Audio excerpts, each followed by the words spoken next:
when he comes down from his lofty office and he's finished, rolling back the tides and lowering the sea levels or snow drifts or avalanches, whatever all those promises were, when he's finished with all of that, well, then he's going to see that the facts on the ground are much different. The divide between Washington and the rest of the country, it has never been greater and it has never been more dangerous. While America struggles, Washington prospers. And while our real estate markets crash, Washington's is strong. We've suffered massive job losses out there. Washington is hiring. But the question is, they're hiring for what? They don't manufacture, they don't mine, they don't drill, they don't harvest, they produce nothing, and the services that they provide, they increase dependency, not freedom. They don't create wealth, they take it. This is Obama's Washington. It's not the Washington of our founders, but the Washington of the permanent political class. It is something that our forefathers never envisioned, and they would have sworn their lives, their fortunes, their sacred honor to change. This Washington, it borders 7 of the 10 wealthiest counties in America. It's now home to the highest per capita income. Here, millionaires are minted overnight. Heck, they even have a Lamborghini dealership here. Not that there's anything wrong with Hot Wheels. But this is the playground for the government rich, and they're hoping that you all work really, really hard to keep her going. So, though the people need and demand urgent reform from this growing out-of-touch government, and it's for freedom's sake, and it's to grow our small businesses and hire more people. Though we know that things must change rapidly in order to let the private sector grow. Friends, there is no such sense of urgency here in Obama's Washington, because life around here is really good materially. Our permanent political class is content. They're immune to the realities that the rest of us face. See, they exempt themselves. They play by a different set of rules. Look at, say, their EPA. EPA, it's imperiling private industry. It's imperiling our energy independence, the steps that we need to take to be secure, and it's enslaving us, really, to these foreign, dangerous supplies of energy instead of tapping into our own God-given sources of energy here underfoot. That's what the EPA is all about right now. And you have to ask yourself, though, well, when was the last time you saw the EPA prevent constructing, say, a new government building? Maybe instead of calling Washington a swamp, we should call it a wetland. Maybe that'll slow down the growth of government.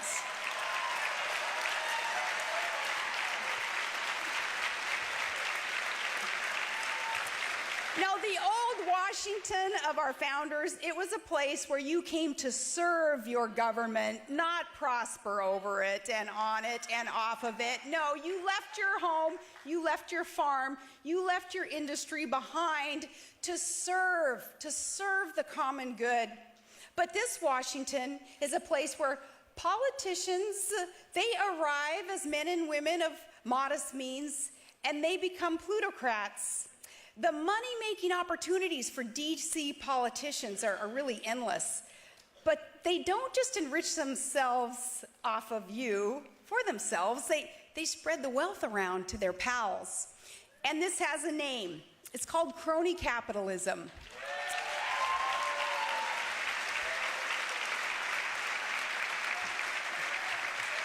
I said in a speech in America's Breadbasket over the summer, I said, this isn't the capitalism of free men and free markets, of risk and sacrifice, of innovation and hard work. No, it's the capitalism of connections and of government bailouts and handouts and waste and corporate welfare and corruption. This is the capitalism of Barack Obama and the permanent political class. And it's why I say to the Occupy protesters, you're occupying the wrong place, you're protesting the wrong thing.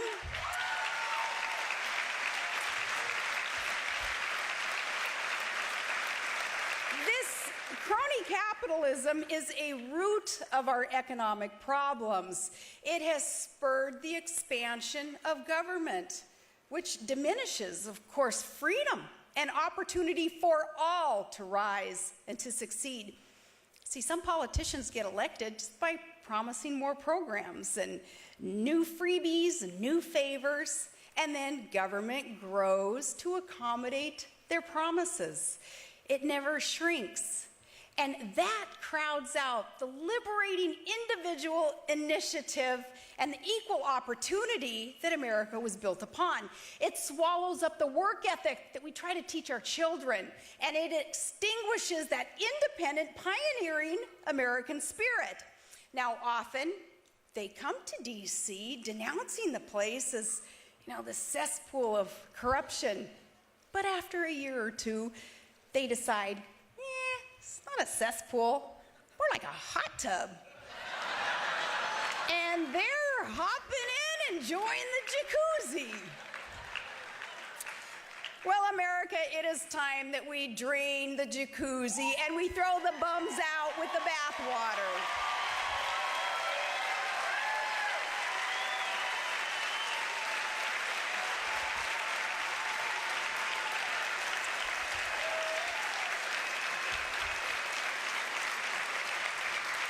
We took a good first step in 2010.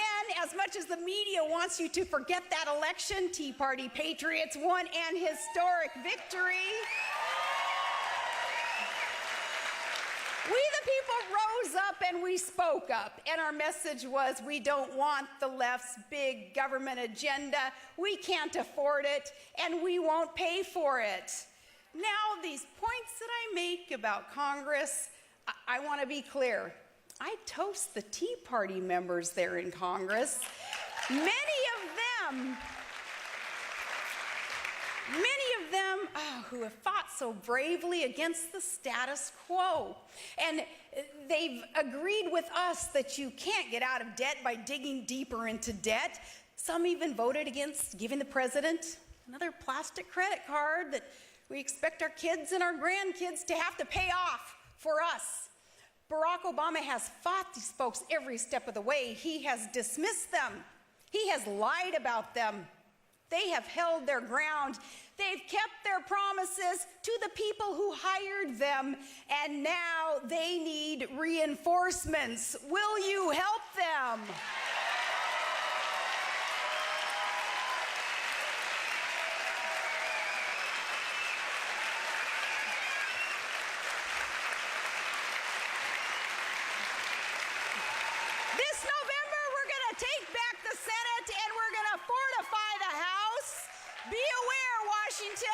Tea Party patriots are alive and well. We'll elect more, and this time, establishment, we expect them to get leadership posts in Congress.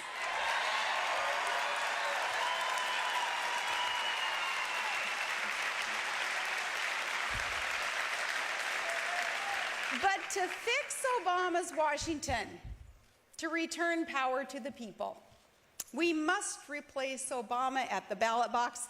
He is sinking our ship of state. When a ship is going down, the last thing you need is a community organizer just reorganizing the deck chairs while singing, "Let's Stay Together."